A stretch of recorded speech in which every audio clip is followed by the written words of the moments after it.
ito ang picture ng isang solar panel na monocrystalline. Yung ibabaw niya ganito itsura, no? So yan. Monocrystalline, pagka maitim siya na merong diamond, itong mga ganito, diamond na yan, nagpapewatig na yan, monocrystalline. Yung polycrystalline, wala siyang ganito. At mga sinauna nun, kulay bluish sila. Okay? Ngayon, ang capacity nito, yung 2 meters by 1 meter, 2 meters long by 1 meters long. Roughly hindi naman saktong-sakto nito. Parang 1.94 yata meters by 0.96, basta almost 1 meter na ang lapad, tapos almost 2 meters yung length niya. At saka ang mga capacity output iba-iba. Alam mo naman yung mga manufacturer, nagkakanya-kanya silang improvement ng performance. May 360 watts, may 370 watts, may 385 watts. Noong araw to mga 300 watts lang yung mga output nito. Pero ngayon, dahil nag-improve ang manufacturing nila, tumaas ang output. 360, 370, 385 na yan. Okay, so 2 meters by 1 meter siya. Ang bigat naman niya, mga 20 kilos. Mga 20 kilos. Alam niyo ba na yung bigat ng yero, yung ordinaryong yero, ayan. Take note that the weight, ito pala likod ng likod ng panel.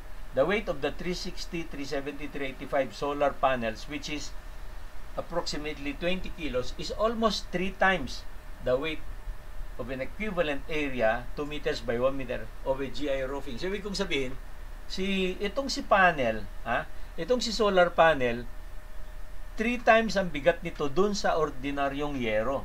Yung yero mo, yung corrugated, di ba? Ganon. Or yung rib type, ganon ba? Parang ganon, no?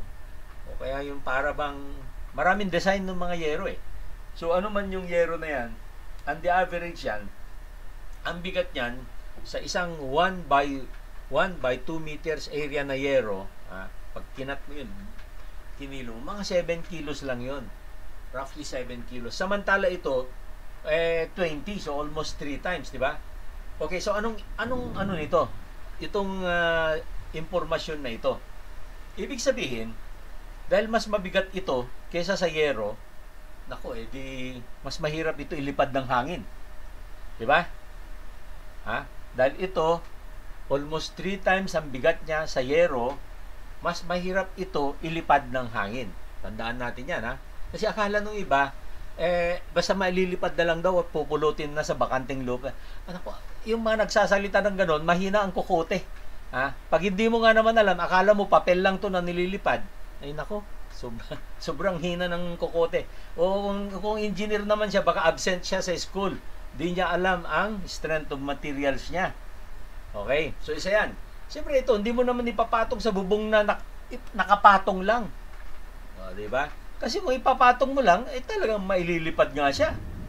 Okay? Dapat, ima-mounting mo ng tama. Okay, sige. Tuloy natin.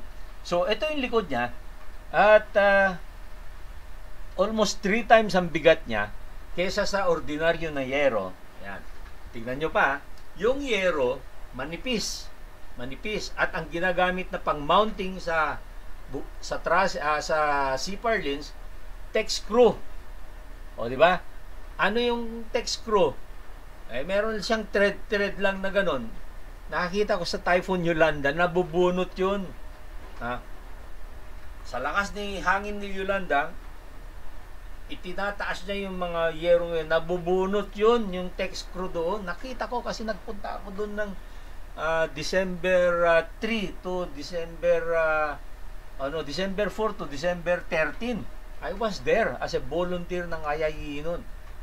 Tumulong kami sa reconnection ng mga services ng mga nalubog, nasalanta ng mga bahayan sa Tacloban. Yung mga volunteers ko noon, may galing Tuguegarao, si Engineer Nestor Rivera, may galing Bulacan, sila Arnel Lakindanom, merong galing Cavite, 3 sila Governor Jedper De Castro, si Frankie Aguilar, at sino pa? Basta 3 sila. Merong galing Quezon City, Bulacan, may nanggaling din ng Bicol, ng Naga. At sino pa? Meron ding nanggaling sa PESA. Okay, si Sherwin, si Engineer Sherwin. Wala na siya sa PESA. At meron ding nanggaling ng Davao noon na volunteer, all the way from Tagum, Davao. Bumiyahe siya mula Tagum, Davao papunta dun sa Tacloban para lang makatulong kami dun sa mga nasa lantaron. Kung maalala natin nun, naunang pumunta si President Duterte ng few days after na nangyari yung di ba? Alam niyo naman yung controversial na Typhoon Yolanda na yan, di ba? Yung isang kandidato sa doon nasira kasi alam mo na. Okay? So yan so yung yero kung yero lang talagang mabubunot. Kasi manipis yung yero at text screw lang nakakabit sa kanya. Imagine niyo itong sinasabi ko. Yero, lata, text screw. Ito, ano to? Ito, papakita ko sa iyo. Yung likuran nitong panel, may mga butas. Ayan, Ito, may butas dito sa baba. Ayan, may butas dito, may butas din dito. May butas din doon, may butas din. Sa isang side lang. Din kabilang side pa niya. So, ang dami. 1, 2, 3, 4, 5, 6. Sa kabila, another 6 din, 12. Pero, usually, ang ginagamit lang natin, dalawa sa side nito at dalawa rin doon sa kabilang side. 4.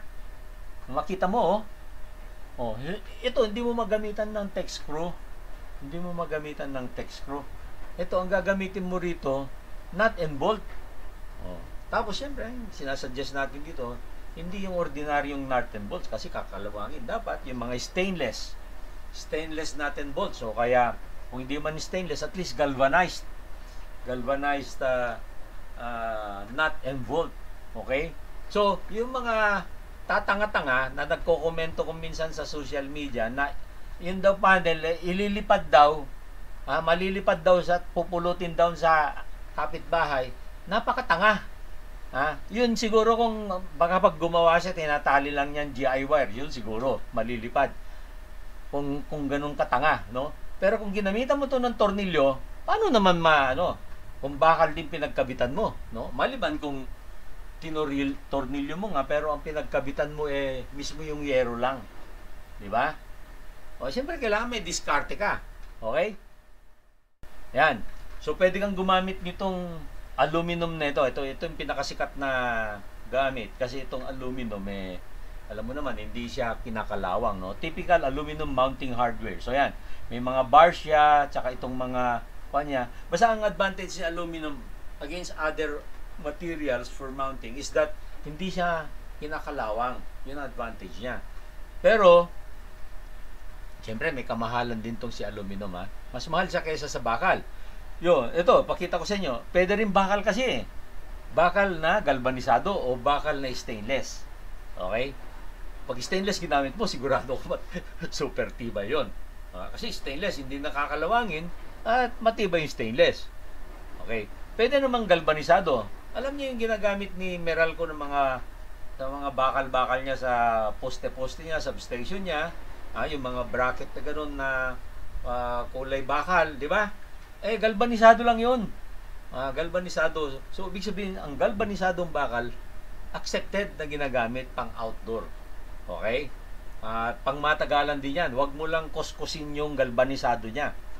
Huwag mo lang gasgasin yung galvanisado niya. Pero siyempre, ang mahalaga matibay siya. Okay? Ito, pakita ko sa inyo Pagka-aluminum, ito, mechanical properties of metal and alloy, no? Tensile test. Ibig sabihin ng tensile, yung ganyan, pag binabatak mo yung bakal na ganyan, tensile yan. Hindi yung compressive, Hindi yung compressive. Tensile kasi pag bagyo, babatakin yan ganon. Okay? So, ang aluminum, tensile strength. Ito, tignan nyo 1,000 pascals, no? 1,000 pascals, MPa. 1,000 pascal. Si aluminum, 90 lang. Kilogram per square foot. Yan. 90 lang. Pero tignan mo si hanap tayo. Steel. Ito, steel. 380. 1,000 Pascal. Anong comparison ni steel kay aluminum? 90 lang si aluminum, si steel 380. So, alin ang matibay? Diba? Ang advantage lang talaga si aluminum is hindi siya kalawangin. Pero pagdating sa tibay, si steel pa rin. Kung matibay si aluminum, di siya nang ginamit na reinforcement sa ating mga building panghawak lang siya ng glass Si aluminum, di ba? Aluminum and glass sino nagsasabi na yan, mas matibay siya? Talagang at saka syempre magaan siya. Kaya yung iba, mas gusto nila. Dahil iniisip nila, nakakadagdag ng bigat daw sa yero. Hindi. Pagka naka-steel trusses ka na, matibay na yung bubong mo. Huwag ka lang made of wood yung trusses mo. Yung mga sinaunang bahay na ginamit lang mga kahoy, kawayan, hindi pwede.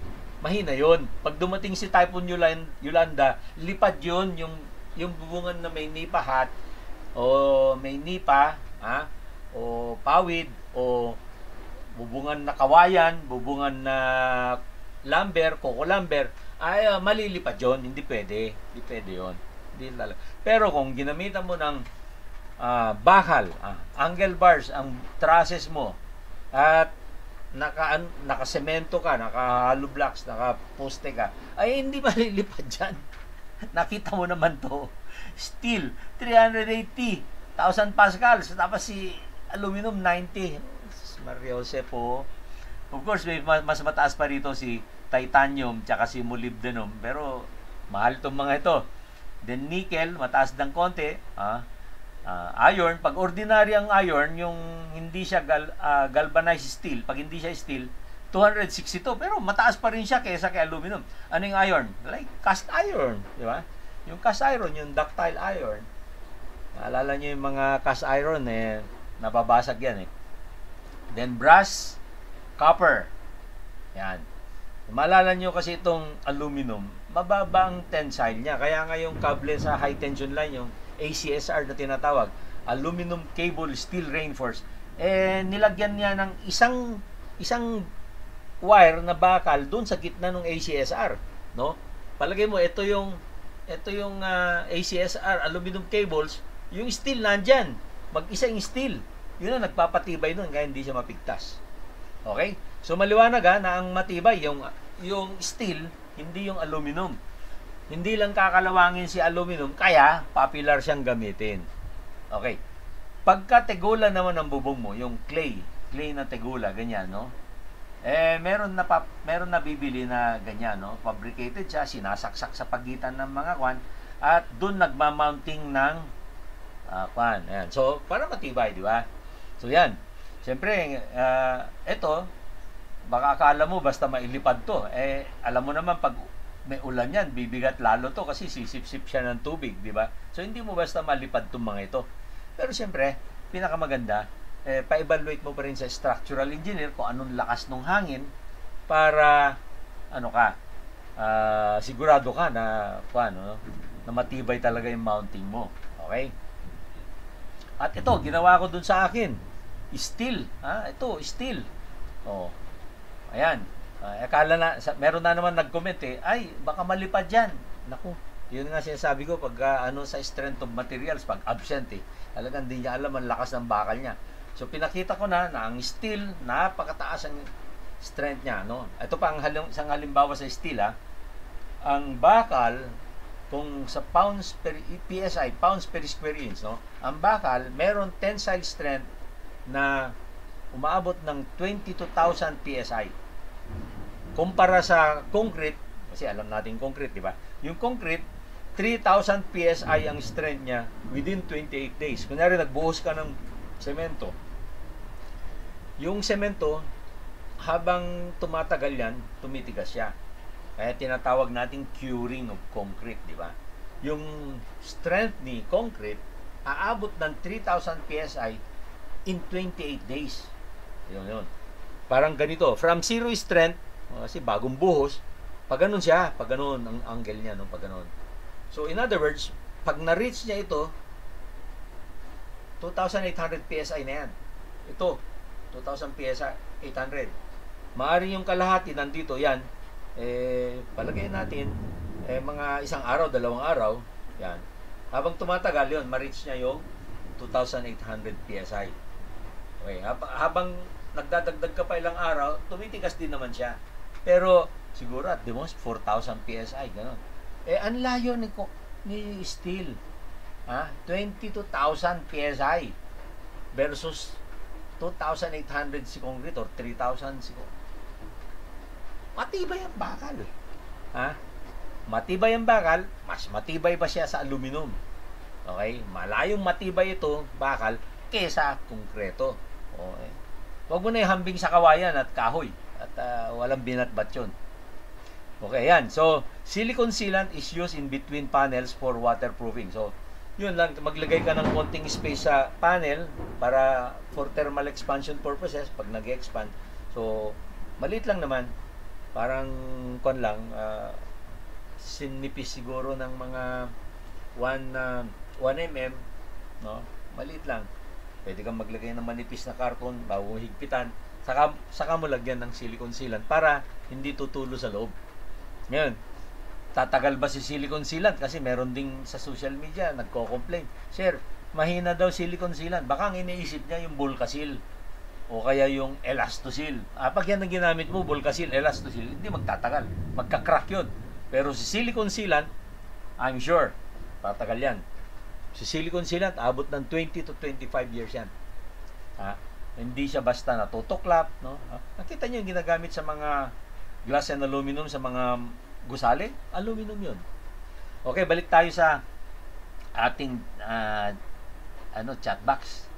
Meron komento. Okay, Senen Bunol na, Sir, anong difference ng hybrid of grid sa grid tie hybrid? Okay. Okay, ganito. Yung originally dalawang general system, no. Yung grid tie naka-parallel kay Meralco o naka-tie kay Meralco, at yung off-grid independent siya. Dahil independent si off-grid, may baterya ka, no. Sa araw, ha-harvest si off-grid, susupply niya sa bahay mo, at the same time yung sobra ikakarga niya sa baterya mo. Mamayang gabi, yung laman ni baterya yun ay susupply niya dun sa load mo. Yan si hybrid hybrid of grid, di ba? Ngayon, si grid tie, okay, harvest ka sa solar, tapos susupply niya sa bahay mo. Okay? Yung may sobra, i-export niya kay Meralco. Kaya lalabas, parang kunyari storage mo si Meralco, parang baterya mo si Meralco.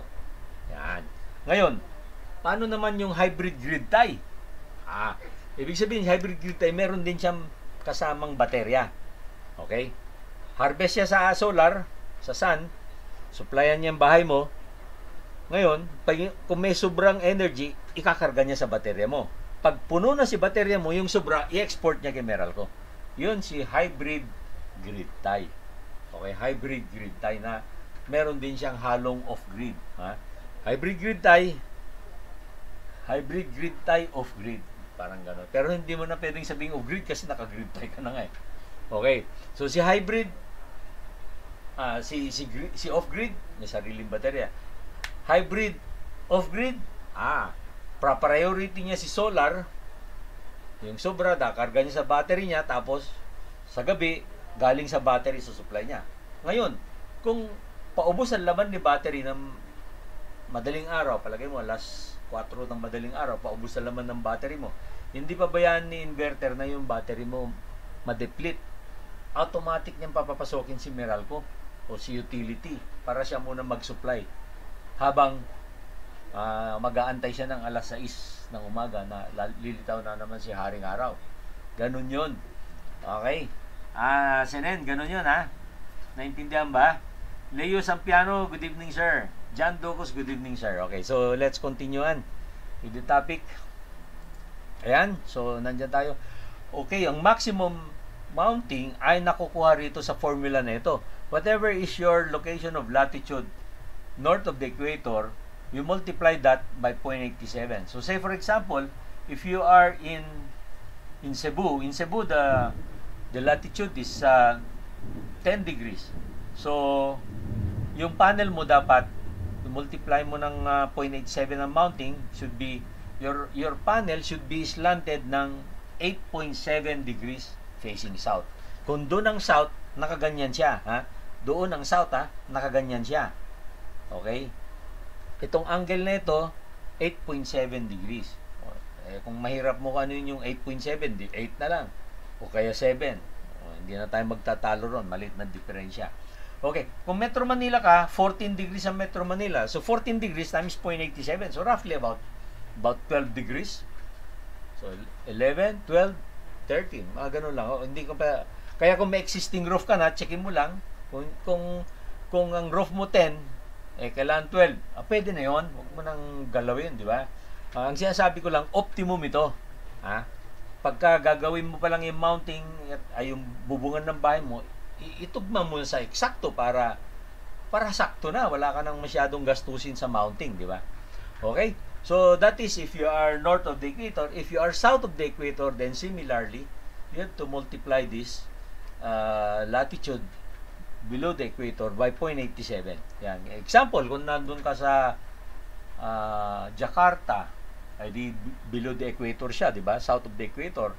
Kung ano yung degree ni Jakarta times 0.87, yun din naman ang roughly gamitin mo multiplier. Okay? Yan. So, eto, gumawa lang ako ng tansyahan kasi minsan di ka na makapag-compute sa site. Ano ha? Kung nandyan ka sa Northern Luzon, sa Ilocos, Lawag, Bigan, Baguio, Benguet, may ganyan, Cordillera, Abra, Cagayan Valley, Tuguegarao, Ilagan, Santiago, ganyan, hanggang Quirino, no? Mga 13 to 16 degrees. Habang nandito ka banda sa mga bandang Nueva Vizcaya, mga 13 siguro, hanggang papunta ka dun sa dulo ng Luzon, sa Santa Ana, mga 16 degrees. Ganun lang. Okay? At kung nasa Metro Manila ka, 10 to 12 degrees naman mula itong mga Bulacan, Bataan, Pampanga, Zambales, Pangasinan, Quezon, Pulilio, Batangas. No? Ayan. So, 10 to 12 degrees naman yan. Ito namang Cebu, yung sinabi ko kanina, mga 8 to 9 degrees. No? So, pero nilagay ko na lang 7 to 10 kasi medyo malapad. Pero, yun nga, kung anong latitude mo times 0.87, yun ang tama. Tapos, bandang south, Davao, Bukidnon, Agusan, ganyan. Kasi yung Davao nandito mismo, tapos yung mga iba niyang katapat, ganyan pala, no? Davao, Tagum, ganyan, no? Cotabato, ganyan, no? Jensan dito, pero maliit na difference na yan, no? So doon naman mga 5 to 7 degrees ang island mo, maliit lang, ganun lang siguro, ganyan. Samantala yung Metro Manila medyo ganyan ng konti. Doon, bawasan mo ng konti, ganyan. Tutulo pa rin ang tubig ulan doon. Ayan. Ang paliwanag ko dyan, nandito sa drawing na ito, no? Nandito tayo banda sa pagitan ng line A and line B sa guhit na yan. Ayan siya, ayan tayo. Kaya nasa optimum harvest area tayo sa mundo. Okay? At ito yung pinapaliwanag ko na kailangan mounted ka ng south side of the bubungan mo. Kung medyo dos aguas yung bubungan mo, ilagay mo rito sa facing the south. Okay? Kung nandun ka sa Amerika, ganon. Ito, facing the south. Okay? Pero kung nasa Singapore, Kuala Lumpur ka, siguro itilt mo na lang ng mga 1 to 2 degrees pa ganon. Kunti lang, 1, 2, 3 degrees. Or, pwede rin pabaliktad na ganon, 1, 2, 3. Pero mas maganda na facing south. Facing south pa rin. 1, 2, 3 degrees. Para pag umulan doon, tutulo pa rin. Okay? And then, Australia, kailangan facing north siya. Or kung nasa Jakarta, facing north. Kasi, siyempre yung araw nandito banda sa gitna natin. So, yan. Huwag mong ilagay sa facing south sa Australia. Talo ka dun. Ganun din dito sa Canada. Never on the north side. Otherwise, hindi siya nakaharap sa haring araw. Yan. Ito yung paliwanag yun. Yung earth natin, yung mundo, nakatumba ng ganyan.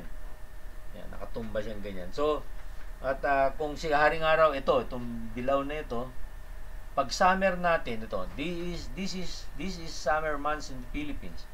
March, April, May. The earth is moving closest to the sun. The sun is almost directly above the Philippines. So, ito yung Philippines sa may guhit na dilaw. No? So, nandyan yung Philippines. So halos direkta natin si Haring Araw. Kaya sobrang init sa panahon nito, March, April, May. Yan ang pinakamainit. Umabot tayo ng mga 39 degrees, minsan 40 degrees. Parang last summer, mas mainit pa yata eh. Kaya malaking bagay yung init na dala nitong summer natin dahil malapit tayo sa sun. Palagay ko malaking bagay kaya nabawasan yung mga magkakasakit nung COVID, di ba? Hindi katulad sa Amerika. Ang Amerika nandito, oh, dito banda. So, kaya malamig siya, oh. Malayo siya sa sun. Mas malayo siya kaysa sa atin. Kaya mas malamig siya. Lalo na pag nandito ka banda sa parte ng Canada, oh, Greenland, Canada. Kung nandito ka naman sa Australia, dito, malamig ka rin kasi malayo ka sa equator. Ito, dito. Yan. Yan, ito. Ito naman yung pinakamalamig ng panahon natin. Yung sun, nandyan, si araw, nakaikot ng ganon. Nakaikot na sa kabilang ganon. Nandyan si Haring Araw. Okay. So, yun, malayo tayo sa kanya. So, kung malayo ka, ito yung Pilipinas, andun yung araw, pero yung parte ng Indonesia, siya ang malapit, mainit siya. Mainit sa kanila. O yan. O kaya parte ni Australia ito, malapit siya kay Haring Araw. Tayo naman, malamig. Hindi naman sinlamig nila, no?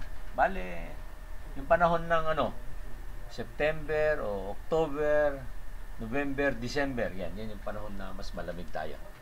Okay? Ayan, so para maintindihan mo, itong si mundo natin, ganyan siya, umiikot siya pa ganun. Maganon. Ito si Haring Araw, gumaganon siya. Maganon siya. Okay? At maintenado yung tilt niya. Kaya kung ito yung Haring Araw, malapit dyan, summer. Pag nandito, malamig. Okay? So, imagine 25 million rooftops na malagyan sa atin kung tayo maglagay lahat sa mga tahanan natin. Napakasaya ako siguro pag ganito makikita ko sa mga bubungan natin. Diba? Yan, at pwede mong gawin ito. Yung mga ganyan, no? Okay? At pwede mo ring, kung mag-project sana ng United Nations, pagkabit-kabitin nila yung solar grid line mula Amerika, Canada, magkakabit sila sa Russia sa Bering Strait, papunta ng Russia, China, Southeast Asia. Kabitan din nila papunta ng Malaysia, Singapore, Kuala Lumpur, Borneo, papunta ng Zulu, Tawi-Tawi, Zulu, Basilan, Pilipinas, at ang Mindanao, Visayas at Luzon konektado. Happy na tayo niyan. Kung hindi naman dito magkabit sa north natin, from China connect to Taiwan, Taiwan to Batanes to the Babuyans, and then Babuyan to let's say Ilocos or Cagayan, di ba? Yun, pwede rin yun ang grid para masuplayan. Tapos siyempre from Russia kukonekta sa Europe, papunta sa dulo sa Portugal, at dito rin dulo ng Africa. Siyempre itong Greenland, dapat konektahan din yung Greenland na yan. Okay? Lahat ng isla i-konekta. Anong point nito? High voltage DC system. Yung mundo mo, andyan si araw, ibig sabihin kung naka-interconnect tayo, laging may kuryente tayo na libre mula sa Haring Araw. Diba? Habang umiikot yung mundong ganyan, laging may nakaharap sa Haring Araw. So, laging merong libreng kuryente mula sa Haring Araw. Okay, so pupunta na tayo samples of solar rooftop layout.